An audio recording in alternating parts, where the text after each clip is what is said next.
You see, most people, when they think of millionaires, they think of private planes. They think of beautiful mansions. They think of fast cars. That's what I think when I think of a millionaire. But that's not really a millionaire.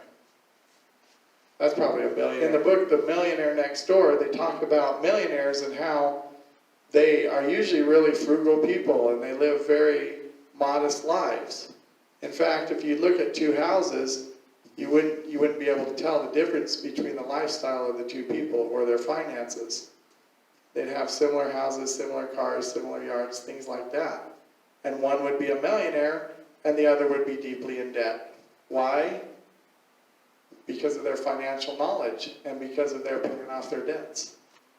Now, I'm going to try to convince everyone in this room that you are rich, that you are wealthy. Some of you are shaking your heads, but it's true. Go to a third world country. What do they think a rich person is like? They think a rich person is like you. In therapy, there's a principle called abundance denial. And what that means is you're very fortunate, but you don't believe you are. She told me the story about a woman who went to Hawaii for an all-expense-paid vacation for 9 days. And this woman came back from Hawaii, this wonderful, beautiful vacation that many people would love to go on. And this woman came back from this vacation and she was doing nothing but complaining about how terrible her life was. Abundance denial. The fact is, if you're in the United States of America, you're in the top 4% of the wealthiest people in the world. Now do you see why I say that everyone in this room is rich?